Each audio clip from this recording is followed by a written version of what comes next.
Hello, hello, one, two, three. Okay, looks like the sound is good. Welcome in, everybody, to this edition of Weekly Movie Update from 5 Minute Critic. Wanted to start the show out today.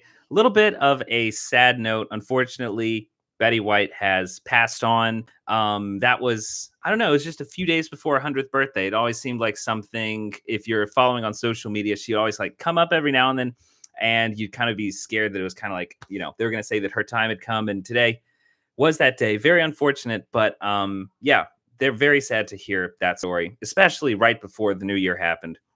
I also want to thank everybody that has been in the last week commenting, everyone that's been giving really even constructive feedback. It's very, very helpful. If you have found the channel, please do continue to leave constructive feedback on the reviews, on the weekly movie updates. I've taken into account, I know people are saying that the blurriness is an issue. I am most definitely working on getting a different type of streamer device so that we're able to get that fixed. It will most definitely be fixed very soon.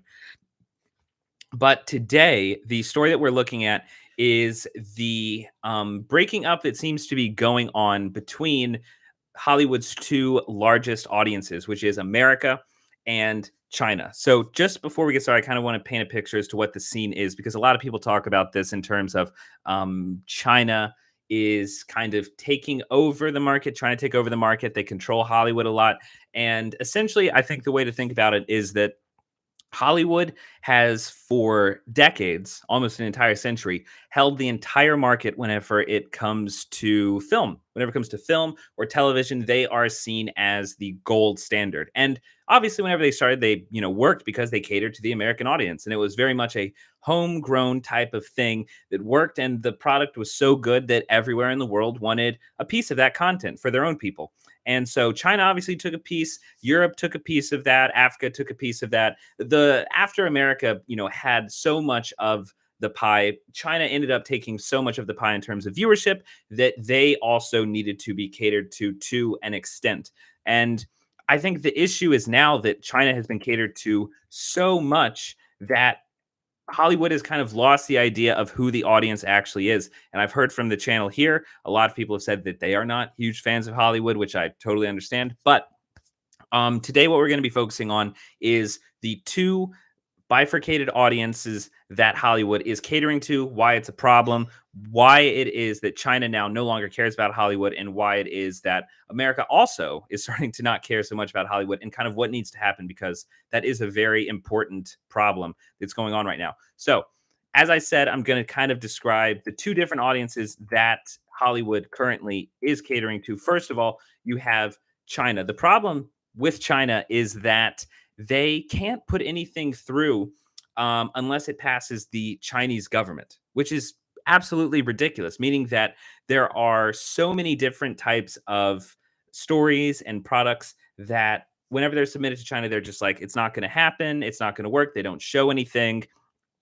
And so that ends up meaning that Hollywood will end up kind of like, I would say it might be best to think of China as kind of like the parent of Hollywood, because if something they think isn't going to work out, they just don't do it. And it's been going on for so many decades, and now Hollywood has gotten into self censorship. If something isn't going to work with China, they just won't put it in their scripts. And we'll get into more like the mindset that that's created on the creative side of Hollywood. But the other audience that Hollywood has is obviously America. And if you were to ask anyone, if you were to ask, I would say most of the public on the streets, do you watch the Oscars? Do you like going to the movies? What are the types of things that you're excited about whenever it comes to movies that are coming out?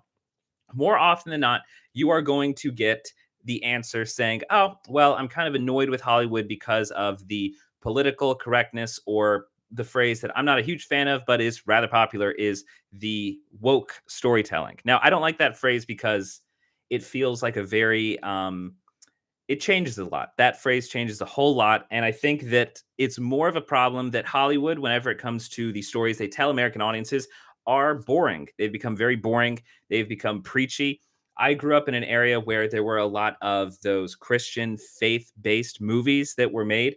And Hollywood kind of puts out those same types of stories. They're very faith-based. There's always a message that comes in the third act of the movie that makes everything so incredibly boring. Everyone looks at themselves. Everyone's rolling their eyes. It's just very, So I would say that probably is the best personification of what is very annoying whenever it comes to the American public going to the theater and watching, I would say 60 to 70% of the movies that come out. It's just aggravating. So I would say that right now Hollywood is working with a storytelling business model that does not work. Okay. It doesn't work for the Chinese audience. And we'll get into that into a second. And it doesn't work for the American audience. I think for most people watching this, you are probably part of the group that feels like America is not being catered to whenever it comes to the stories that are being told in Hollywood. So, and this was actually something that I found very interesting. And this is going to all tie back into Spider Man and the success of Spider Man, because I think Spider Man is a ray of hope in this whole story. And that is, I did not realize that Hollywood has actually been catering to China for about 15 years in terms of the stories that they tell. There are movies that have come out recently, things like Venom, Rampage, Skyscraper. These movies actually, it turns out, were not even intended to be enjoyed by an American audience. It was apparently understood that they were going to be rated terribly from the critics. They were probably not going to be viewed in a lot of theaters. They didn't even stay in theaters very long in America for more than about a month. However, go over to China, these three movies were playing for over 2.5 to 3 months, racking in hundreds of millions of dollars, eventually getting close to the $1 billion mark. And if you actually trace all of that money back, it turns out that Chinese production companies were funding these movies for a very, very, very long time, actually ending up not even being meant for American audiences. It's just it's a strange thing to think that China is actually paying for the types of movies that America is actually creating. And then look at the actual movies that Americans do enjoy and the degree of influence that actually comes in from China in terms of what it is people are actually being allowed to see. So if you take things like this new Top Gun movie that's coming out, there are apparently huge delays that happened because the script had to be rewritten because there were characters that were having certain allegiances that did not match up with what the Chinese government actually wanted. You have things like Doctor Strange, where an entire character who was originally a Tibetan monk was then changed over to an American woman because they didn't want to interfere with the censors. You have things like that movie Red Dawn, which was a terrible movie. But even still, they spent half of the budget on that movie to go back and change all of the characters, all of the flags, all of the artillery to show that it was North Koreans instead of Chinese people. In terms of an incredible movie like Looper, that entire story was supposed to take place half in France, actually.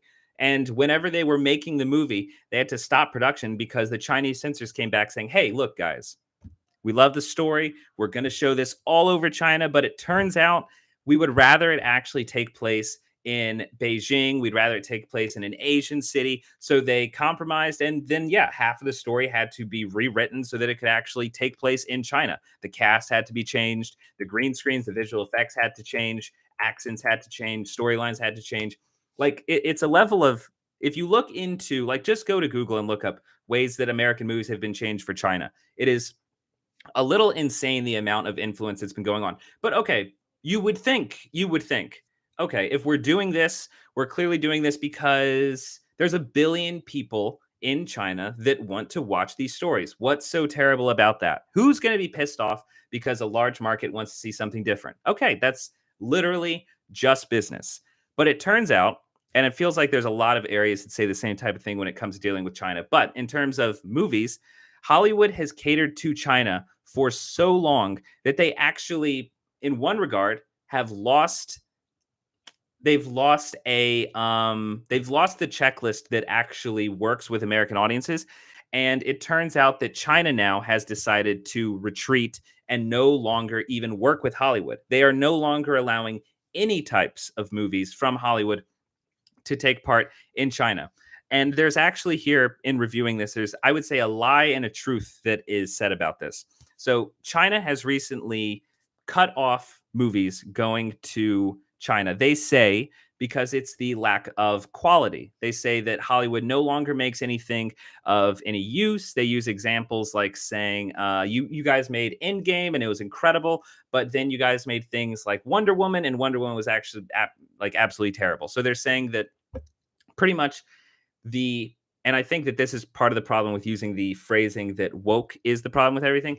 They say that because everything has become so politically correct in America, we are going to no longer show your movies in China. Now, I don't totally believe that, especially because if you look at the types of movies that China shows to its own people, they're incredibly politically motivated. But I think the real truth of it, and a lot of producers that have spoken in Hollywood have been saying in the last few months that the president, Xi Jinping, has actually put out plans to show that what they're going to do is they're going to pull back in terms of allowing Hollywood movies in. They're going to grow their own film industry throughout China and then eventually make it so that the hopes are it starts winning American awards, starts making it so that they're able to push in from the diversity angle to make it so that more Americans accept Chinese stories and make it so that the Chinese film industry, the Beijing film industry, creates larger and more diverse movies culturally than Hollywood actually does.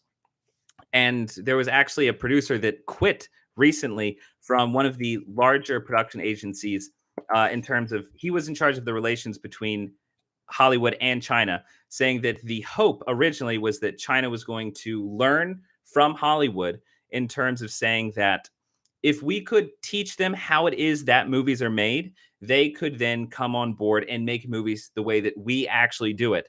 And he said he quit because of a meeting where three Chinese officials said that they were going to cut off Hollywood's access to China if they did not start angling these stories towards a more China positive angle. And then China started bringing in more stories that were literally just about China doing things like taking over certain parts of Europe, certain stories that were showing that, oh gosh, oh, The Hobbit has now changed from James Pond to Betta Fett. Well, good to see you. Welcome on in. And I will definitely talk about the Oscar shortlist, like you mentioned. I'm going to do that next week, not so much this week. To get back to the China story, I think the unfortunate thing about this story is that there seems like there was a perception that Hollywood was going to be able to bring China over to our side and help us make new content. It ends up being that China has decided that they are actually going to cut off Hollywood, make their own content to then be influential enough to take over Hollywood. And they're exploiting the fact that Hollywood has gone so much into politics all the time.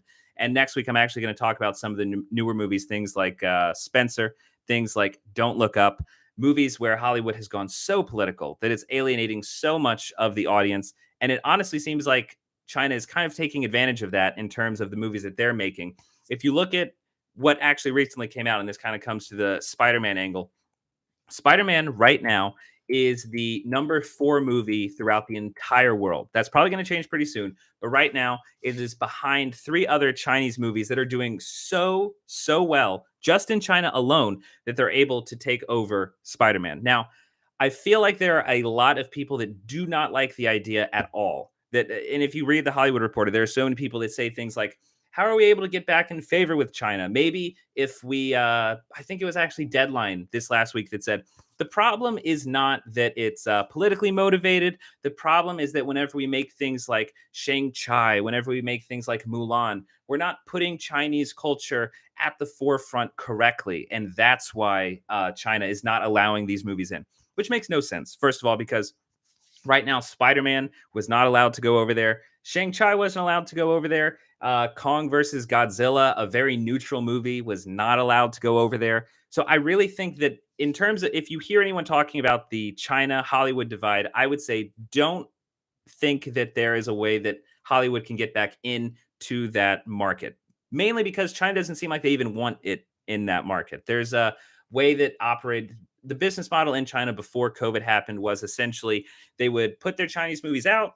And if it ended up not playing very well, they would allow in a Marvel movie or they would allow in a movie like Space Jam. And that would usually get people more excited. And every single time you hear anyone talk about movies, they would be like, oh, an American movie did well in America, did well in Mexico, did well in France, but just wait for the China numbers to come out. That's whenever you're really going to get money because Chinese people apparently love American movies. China is now saying it doesn't matter. We're not doing that anymore. China now says We're not going to allow any more American movies in. It was about 5 years ago. It would be around 100 American movies would be allowed in. And now it's only 25 movies that they let in. And they only let in, you might think, oh, okay, they let 25 in. If they do a few million for every movie, America's still making a good amount of that. They don't make a lot of money from it. The movies that China lets in are small indie movies that are very American to a way that is almost seen as like it's like art house movies are allowed. Like China would see as art house movies, like how we're watching Drive My Car right now. Nothing that's really going to influence the culture all that much. All that basically to say that I don't think that there is a point in talking about us getting back into the Chinese market. I think that more than anything else, Hollywood needs to focus more on what American audiences actually want. And I think if you talked about this a year ago, it would be kind of a worrisome thing to talk about. Everyone was watching movies at home all the time, which does not contribute to a lot of dollars towards these production companies. But Spider-Man No Way Home, which just this last Tuesday, and like we're talking about less than 20 days. In just the last 20 days, Spider-Man No Way Home has become the fastest earning billion-dollar movie. That was impossible for that to happen. It made 500 just in like since Tuesday, so less than a week. It's made another 516 domestic. I'm sorry, this is actually throughout the entire runtime. $516 million domestically, 644 million internationally across Europe and Africa. I feel like this is not a story. The idea that China is shutting America out is not a bad thing because it has proved in the last month that America is able to make movies that link with American audiences. They link with an international audience. It's just that it needs to play to the types of things that people want to see. And last week we talked about how critics have been very down on this new Spider-Man movie because it's a huge, silly action movie that plays on nostalgia, and there's nothing that talks to small, diverse communities throughout the country. I feel like that is all a distraction that people really need to give up on. It feels very, very unproductive. And I think that if Hollywood is able to target a broader scope right now, and I get it, I get that there are movies out right now that everyone loves that are being pushed out to the sides, things like Nightmare Alley, things like The Matrix. But I feel like that might just be the way things need to be right now. Whenever we're coming out of this whole talk of, oh, no one is wanting to go to the movies because of the virus and all that stuff. Like, I get that that's part of the conversation. But right now, I feel like it's time to embrace the larger movies. And Hollywood Reporter, honestly, the larger publication when it comes to entertainment news, has been talking about this when it comes to things like looking at next year and being excited about Morbius that's coming out in January, or Doctor Strange and Thor that is coming out next summer.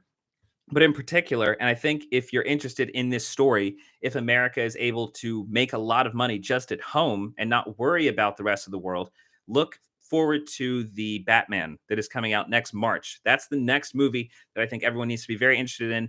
If you're not interested so much in the artistic side and you're just kind of more interested on the cultural side, then I would say the Batman is important in terms of the money that it can make. But on the other side, the artistic side, Matt Reeves, who has had a lot of success in Hollywood before, if he can pull off making a lot of money with this new rendition of the Batman, then that opens up an avenue for him to create new and I would say challenging, exciting types of material that opens up to a larger audience. I think it's kind of like a Christopher Nolan type of model, something where, like, remember Christopher Nolan, he made Memento, which, a lot of people saw at the time, but it wasn't massive. He then went on to make Batman Begins, which went very, very well. And then he made The Prestige, comes back with The Dark Knight, does incredibly well. And then from there, he goes on to make Inception, which after Inception, he goes back to Batman, The Dark Knight Rises. Like the superhero movies, and there's something about superhero movies, it seems, really strikes a chord with a huge audience. And if you're able to tell that story well, not only will people go and see it, people will also then recognize that name that created those stories and then follow them to more interesting stories down the road, which I think is the thing that would end up pleasing everyone. I feel like that's kind of the model that Hollywood needs to follow. Christopher Nolan was the type of person who he did play very well in China, but it was the weird type of thing where he always played better in America than he did anywhere else in the world. And I think that that type of business model is going to work not only whenever it comes to business, but even whenever it comes to the artistry. Just the type of thing that makes everyone happy, which has been it's been a very long time since there's been a slew of movies that makes everyone happy. And it would be very good if we can get something that brings in an audience, brings in a ton of money, and also is able to do it just by growing talent here at home. So, going to the comments now, that's everything that I have. That's everything I have on China. Thank you for very much for checking that out. And yeah, a lot of people in the comments talking about Betty White. It's very unfortunate. That was honestly, I had prepped this show and then I saw that happen about 2 hours before. It's very unfortunate. It's really really sad that that happened. A few other things people are saying are, oh, Danny, hey, going to the ball drop in NYC. We're gonna try to get into a bar. We have had a few snags on that, but we are going to try to find our way into a bar here in a few hours. But we're most definitely going to be partying. China can make movies on the cheap. That is most definitely true. But Beta Fett, I do think that while China is able to make monies on the cheap, I don't think they're able to make monies they don't cross that divide. There's something like Parasite kind of opened the door in terms of American audiences being able to go to the theaters and watch a movie like that in a different language. I do not think that America is fully ready to embrace subtitled movies like that. And I don't think that China is anywhere near ready to make movies in English that will pass the level of quality test that needs to happen. Also, you kick China out of the WTO and they will stop and behave. Who knows? Maybe so. There's a lot of things. Apparently, India also, like 4 years ago, India was one of the, like, compare America has always been doing very, very well when in China. But if you notice, like, anytime you go and look for any movie on your movie app, there'll always be a Bollywood movie that's on there. Bollywood plays very well in America. They were playing better than America did in China. But then apparently there was a conflict at the India China border and just like nothing at all. China banned all movies in India. And there were a lot of people that have been saying that they're very, very worried that if there's any type of actual physical conflict, China will cut out America immediately as well. That's why it feels unfortunate that there are a lot of stories that talk about how can we get back into China's good graces to get our movies over there. I don't think that is a possibility. I think it's time to pull back on the faith-based, on all sides, messaging. Stop with the message movies. Stop with the political movies. Make movies that people actually want to see. You literally prove that you can do it with Spider-Man. I do not care about all the critics that are saying, oh, but you brought back Tobey Maguire. Of course, everyone's going to go see it. You've done the same thing this year with Dune. You've done it with Kong versus Godzilla. I feel like it's a cheapskate excuse to say that you're not actually able to make movies that everyone in America wants to see because you can make $1 billion here. You just have to try. You just have to try. So thank you, everyone that has been watching today, everyone that's been commenting. Very, very thankful for all of you that have participated and helped the channel grow in the last month. And please do continue to do so. And also, if you have not already, subscribe for future updates on reviews and movie news.